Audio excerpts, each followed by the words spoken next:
Welcome, everyone. Thank you for joining us today for our webinar where we're going to discuss everything about web accessibility. I wanted to thank our partners at Concrete CMS. Just so you all know as well, this webinar will be recorded and I will pass it over to the Concrete CMS team so they can share a few words with us and then we'll get started from there. Thanks, Dominique. Hi, everybody. I'm Franz Bruna, CEO of Portland Labs. We're the makers of Concrete CMS. It's my pleasure to welcome you to the Web Accessibility 101 webinar. It's pretty exciting. We're thrilled to have a diverse and engaged audience with us and our partners here as well. I grew up hanging out on IRCs and BBSs and built lifelong friendships with people I only knew through the merit of their ideas. And way back in the 1980s and 90s when I was doing that, a lot of people were using screen readers and really just meeting one another through our written words. One of the internet's original creators, Vint Cerf, was hard of hearing, and he helped invent ARPANET in part to communicate with his deaf wife. So the internet has always been about letting people share ideas, and accessibility has been part of that core promise since day one. That said, I know it's not always easy to build accessible applications. Certainly, the websites that we run for clients meet ADA standards for site visitors. But I know that our CMS itself, the editing tools, aren't really designed for the visually impaired out of the box. I know there's room for improvement there. I know taking the time to build those solutions is important. When we do that, not only do we reach a larger audience, but the people who we reach get a better product. We all enjoy something that's easier to use. So at Concrete, we believe in making a web for the greatest good, and ensuring that our websites and digital assets are accessible to everyone is more important than ever.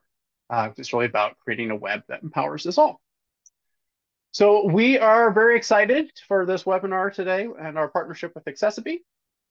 We've been working together for a few years already on content, and we're integrating some of these features as extensions into Concrete CMS, our platform. So we're honored to have the expert team from accessiBe with us today. And without further ado, I'd like to hand it over to our first speaker, Dom. Dom, the floor is yours. Thank you so much. I wanted to briefly introduce myself to everyone. My name is Dominique Wright. I'm an account executive here at accessiBe. I've been working here for over 2 years, primarily speaking with enterprises about the importance of web accessibility and how, as business owners or website owners, you all should be utilizing web accessibility to drive business growth. And now I want to pass it over to Yaniv so he can introduce himself as well. Hi, everyone. My name is Yaniv Aronovich. I am accessiBe's Chief Legal Officer. And I'm going to speak today a little bit about the legal aspects of web accessibility. I can go on this topic for probably a good few hours. We don't have that time, so we're going to keep it brief and hopefully convey the main points. And Sheldon?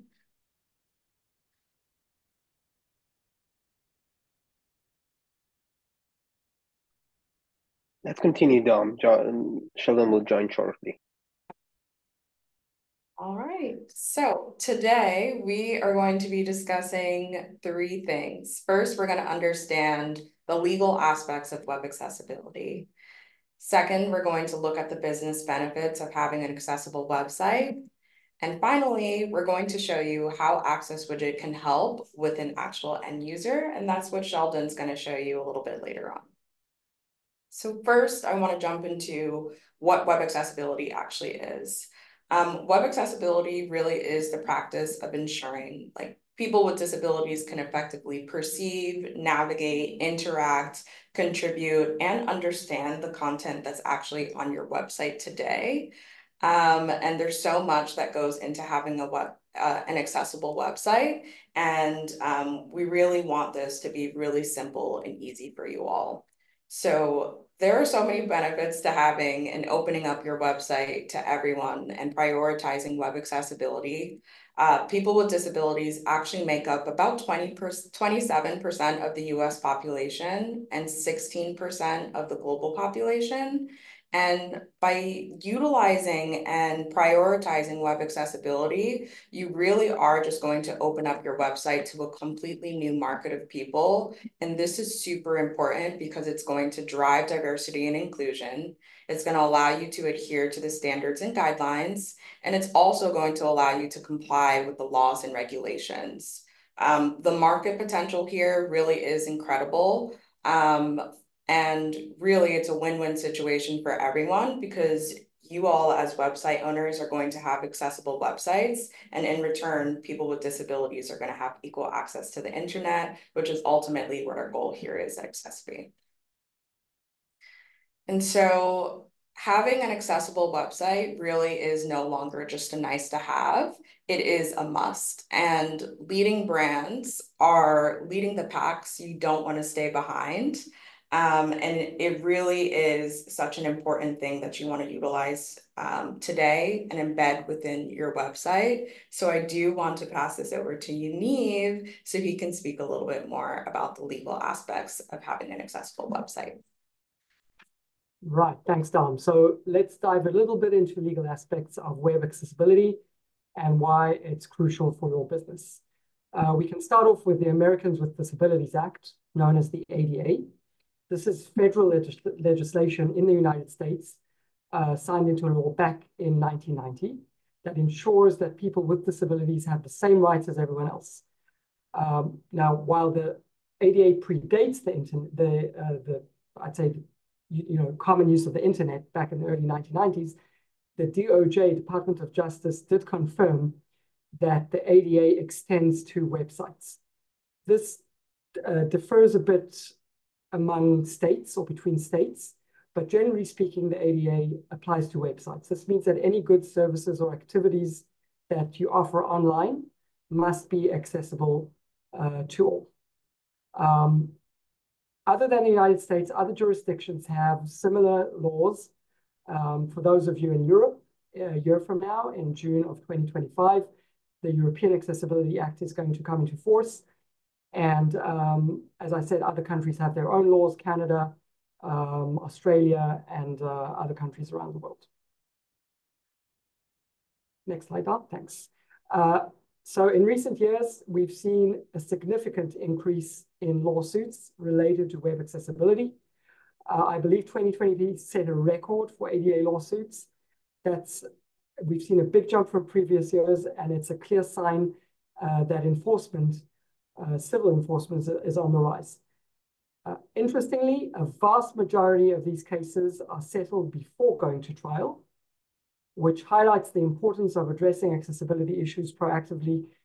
The best is, of course, before you ever get a demand letter or a complaint, but even if you do get one, if you try to fix the issues, that can mitigate your legal exposure, even if you have been served with a demand letter or a complaint. The costs involved if you're not compliant. Average demand letters or complaints that lawyers will settle for, the average amounts range from anywhere between $5,000 to tens of thousands of dollars. The slide says $40,000. I've seen even higher demands.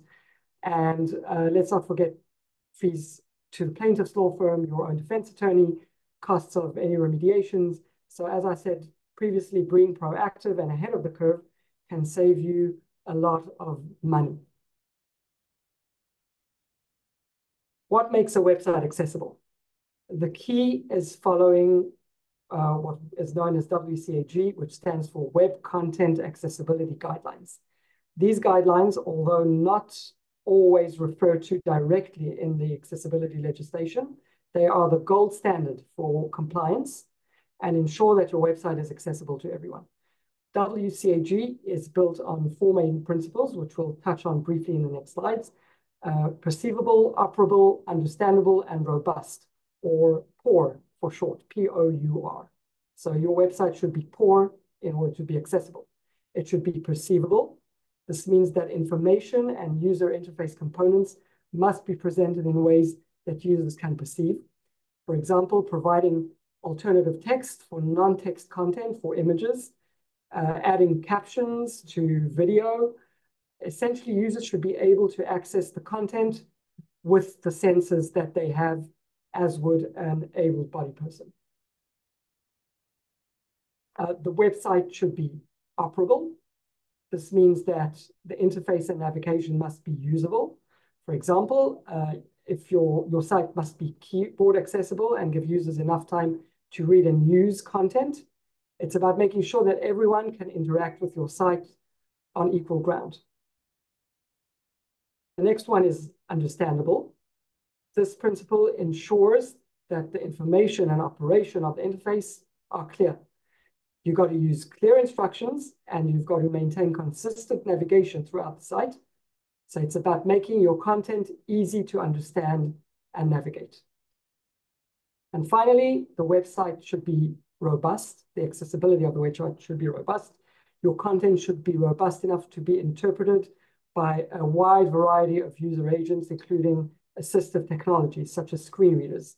This means that your site should be compatible with current tools and with future tools that people with disabilities generally use. We're going to do a quick quiz. You're welcome to answer the questions in the chat, and I'll try to follow. Let's test your knowledge. So back to Dom's portion, what percentage of the global population have a disability?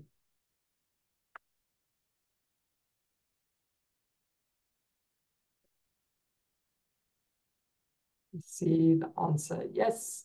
People are answering C. C is correct, 16%.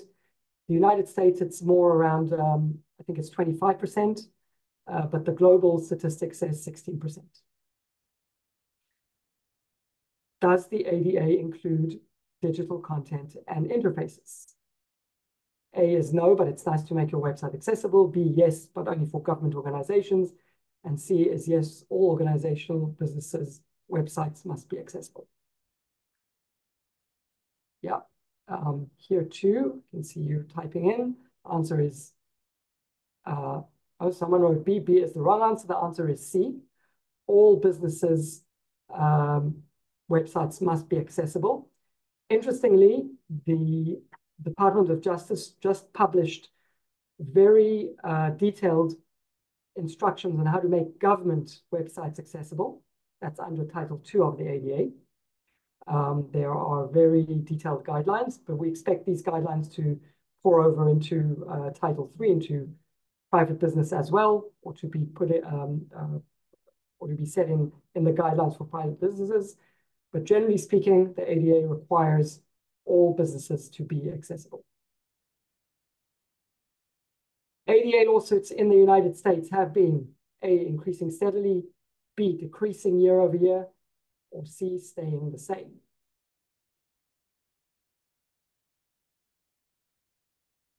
Yes, so correct answer is indeed A, increasing steadily. Here, I should note that while federal cases may have seen a slight decline in the recent year, I think that state litigation is on the rise. Again, very generally speaking, the ADA requires you to remediate any accessibility issues you may have on the website, but under a lot of state laws, you can also be sued for damages. In California, for example, it's $4,000 per violation. That could amount to a lot of money. But generally speaking, yes, ADA lawsuits in the United States are on the rise. The four web accessibility principles make this acronym: PAST, PEER, or POUR. And the answer here is C, POUR. If anyone wants to add in the chat what that stands for, I'll repeat again: perceivable, operable, understandable, and robust.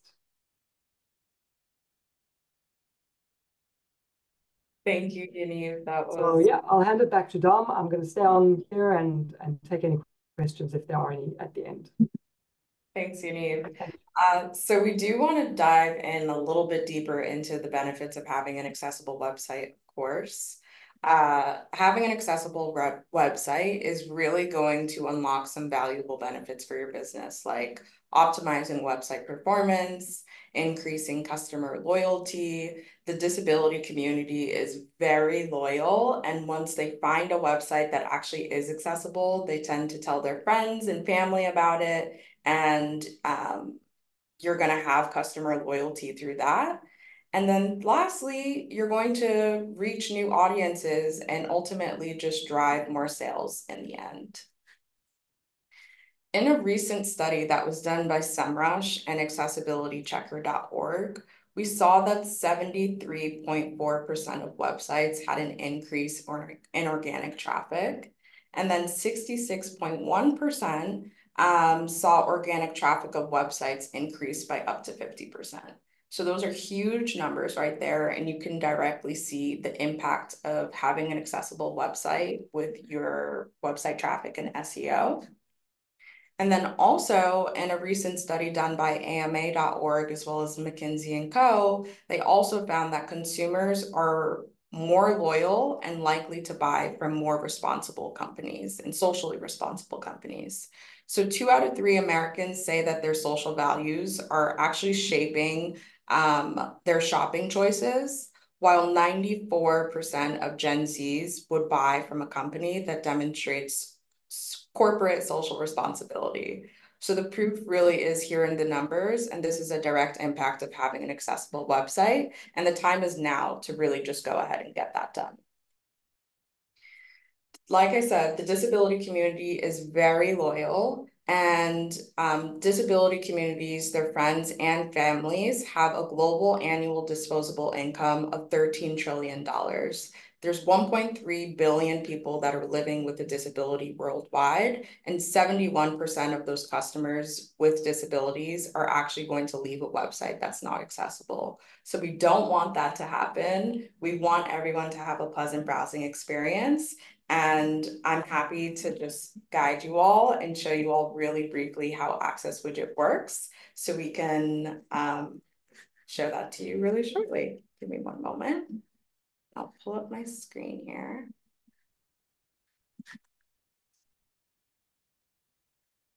All right, so this is Access Widget, and this is our bread and butter here at accessiBe. Access Widget is implemented on a website with a single line of JavaScript. It takes like 5 minutes to install. And within, after initial implementation, our AI analyzes your website for you. And within 48 hours, that's when it's complete. And your website is brought up to the WCAG standards.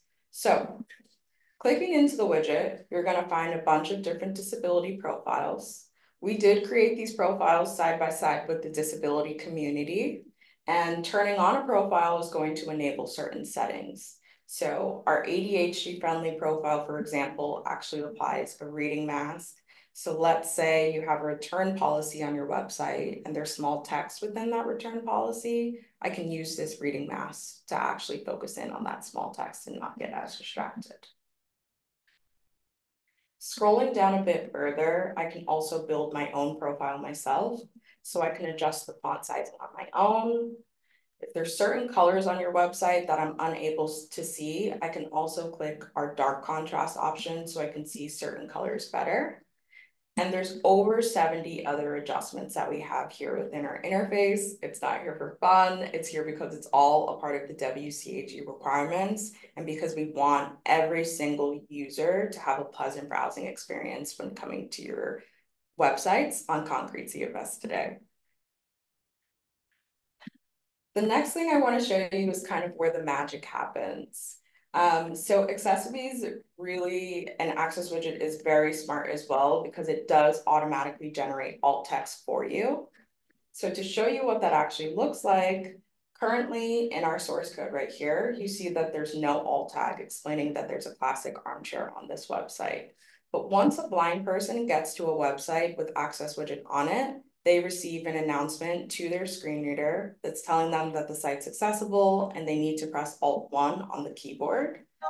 And from there, on the fly, our Access Widget will generate an alt tag that says there's a black leather chair that sits in front of a white wall. So that's pretty much it. That's how it works at a high level. And what this is ultimately going to do is fill in those gaps for you that you haven't done from a native accessibility standpoint. And it's going to ensure that everyone has an equal access and browsing experience when coming to your website. Okay, so let me exit out of this right here.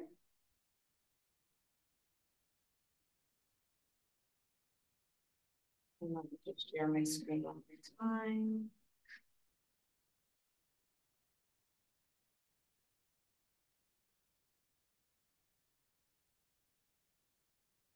Okay. So that is pretty much the end of our webinar today. I did want to open it up to anyone that had any additional questions, and we can just take it from there.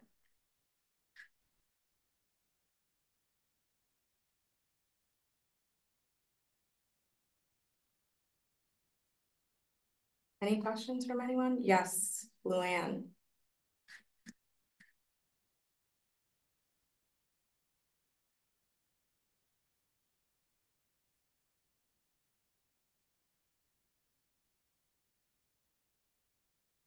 Luann, you're not. Let's see.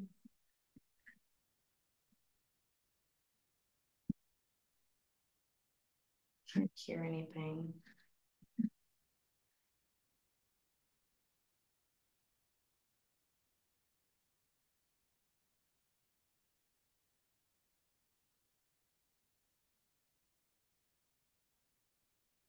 Okay, so I see someone in the chat said, wow, awesome. My kids' standardized tests need ADHD mode. How cool.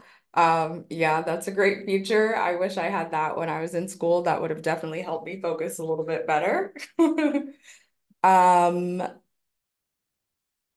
Let's see. Does anyone else have any other questions?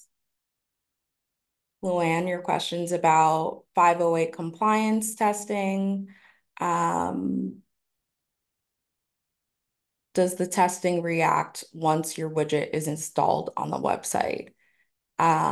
So yes, once the widget is actually installed on the website, you will be brought up to Section 508 compliance. You'll actually be brought up to a higher standard than what Section 508 compliance requires.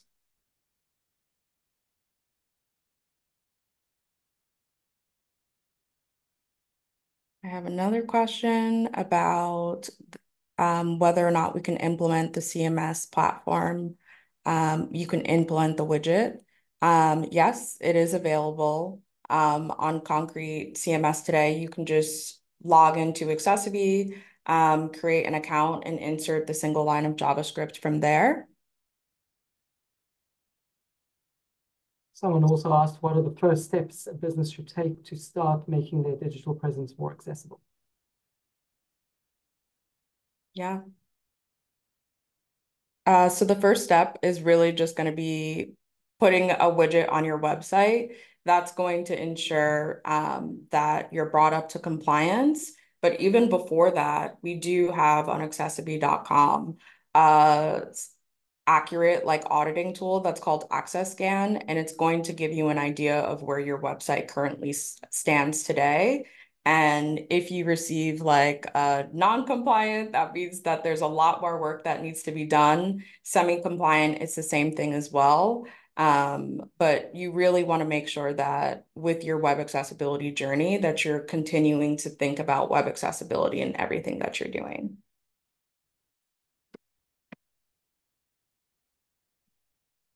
Anything else? Any additional questions?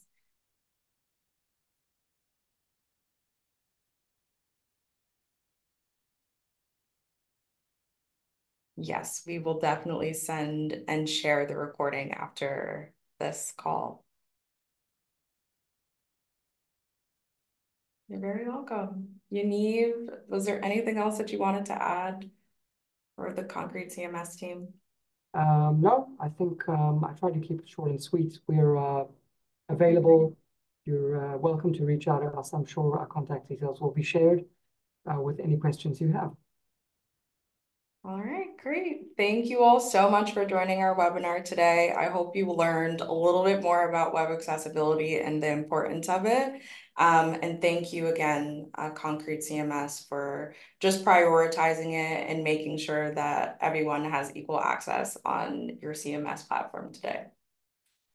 Thank Absolutely. Thank you, everybody. you. Thank you. Bye-bye.